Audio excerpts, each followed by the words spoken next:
ایک اندازے کے مطابق زلزلے میں 80 لاکھ سے زائد شہری بے گھر ہو گئے ہیں، جنہیں دوبارہ آباد کرنے کے لیے مختلف منصوبوں پر کام شروع کر دیا گیا ہے، جس کی نگرانی ترک صدر خود کر رہے ہیں۔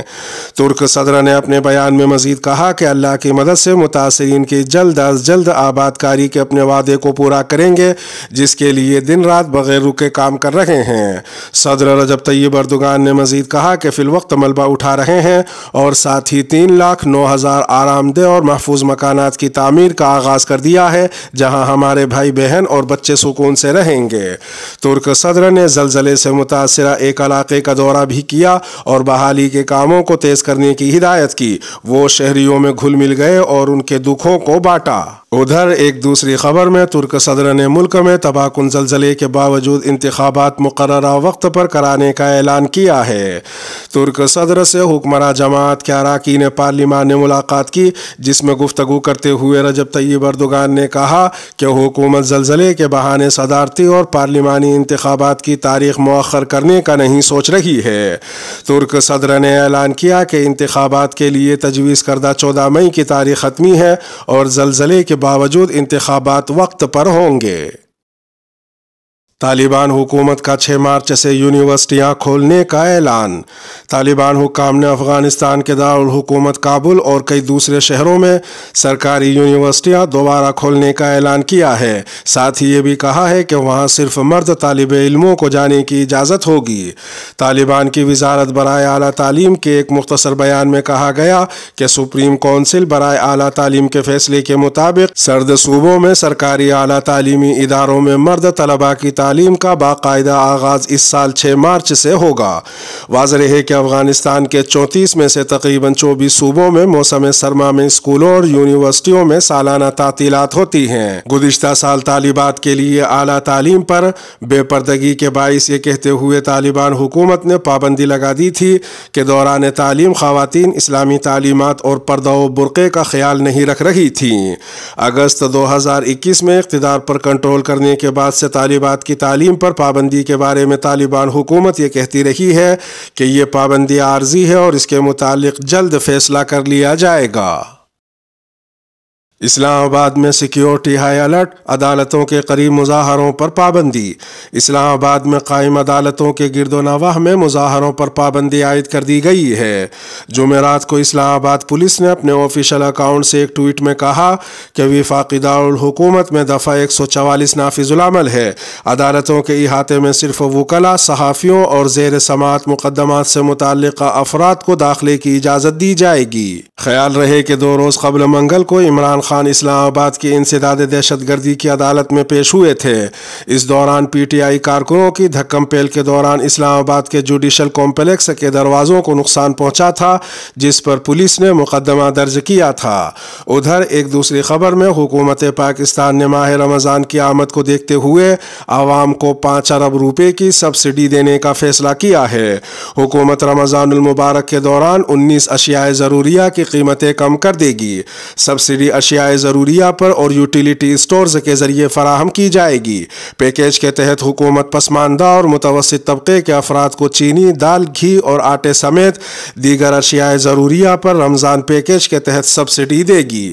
ایک تیسری خبر میں امیر جماعت اسلامی سراج الحق نے کہا ہے کہ اگر ہماری حکومت آئی تو چیف جسٹس کے ہاتھ میں قرآن کریم تھمائیں گے۔ گجرانوالہ کے ایک نجی میرج ہال میں تقریب سے خطاب کرتے ہوئے امیر جماعت اسلامی سراج الحق نے کہا کہ ہم ایسا پاکستان چاہتے ہیں جہاں افراد اور خاندانوں کے بجائے قانون کی حکمرانی ہو۔ انہوں نے مزید کہا کہ ہم عدالتی نظام کو تبدیل کرنا چاہتے ہیں۔ ہمارا عدالتی نظام یکسر مختلف ہوگا۔ ہماری حکومت آئی تو چیف جسٹس کے ہاتھ میں قرآن کریم تھمائیں گے۔ تمام مساجد کو تعلیمی اداروں میں تبدیل اور بنجر زمینوں کو سرسبز و شاداب کریں گے۔ عوام کا پیسہ جو سیکیورٹی اور پروٹوکول پر خرچ ہو رہا ہے، ہم اس کلچر کا خاتمہ کریں گے۔ اسرائیلی حکومت خاموش، فلسطینیوں پر یہودی آباد کاروں کے حملے جاری۔ فلسطینی حکام اور انسانی حقوق کے کارکنوں نے مغربی کنارے میں اسرائیلی آباد کاروں کے فلسطینی شہریوں پر حملوں پر اسرائیل کی سیکیورٹی فورسز کی مکمل خاموشی اور کمزور حکومتی رد عمل کی مذمت کی ہے۔ فلسطین لبریشن آرگنائزیشن کی ایگزیکٹو کمیٹی کے سربراہ حسین الشیخ نے فلسطینی امور کے لیے امریکہ کے خصوصی ایلچی ہادی عمرو سے ملاقات کی، جس میں فلسطینیوں کو آباد کاروں اور فوجی حملوں سے بچانے کے طریقوں پر تبادلہ خیال کیا گیا۔ حسین الشیخ اور ہادی عمرو نے نابلس، ہوارا اور مغربی کنارے کے دیگر شہروں میں اسرائیلی آباد کاروں کے وحشیانہ تشدد کے بارے میں بات کی۔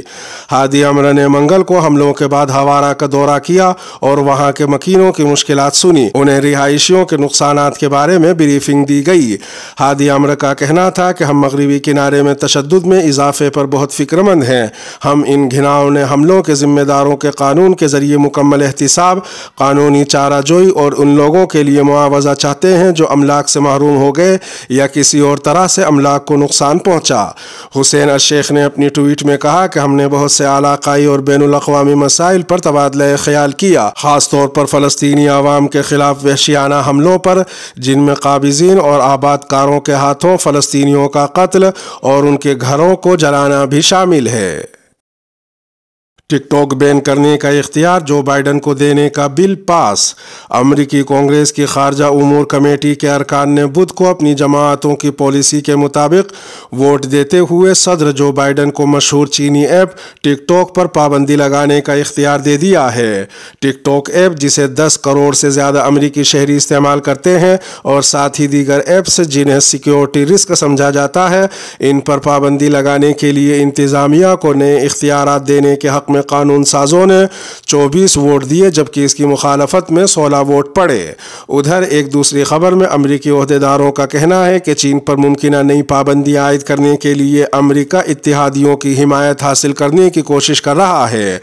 خبر رساں ادارے روئٹرز کے مطابق 4 امریکی عہدیداروں کا کہنا ہے کہ اگر چین یوکرین جنگ میں روس کو فوجی مدد فراہم کرتا ہے تو امریکہ کی جانب سے نئی پابندیاں لگانے کا امکان ہے۔ ایک تیسری خبر میں امریکی ادارے FBI کے ڈائریکٹر کرسٹوفر رے نے فاکس نیوز کو انٹرویو میں انکشاف کیا کہ ہم نے یہ اندازہ لگایا ہے کہ کورونا وائرس چین کے شہر ووہان کی ایک لیبارٹری میں کسی تجربے کے دوران بنا اور وہیں سے پوری دنیا میں پھیلا تھا۔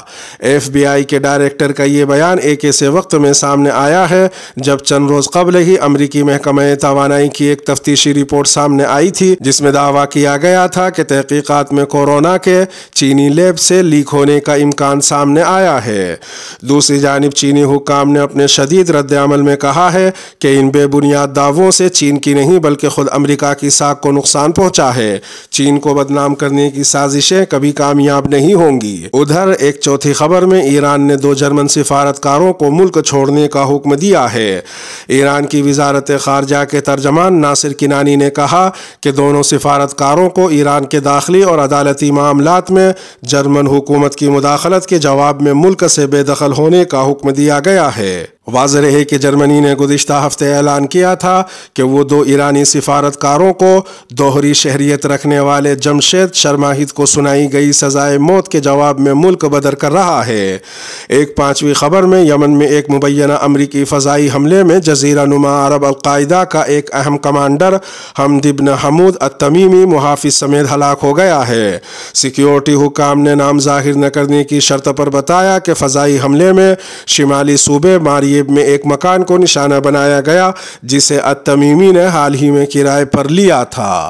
اس کے ساتھ ہی خبروں کا اختتام ہوا۔ سلامتی ہو آپ پر جہاں بھی آپ ہوں۔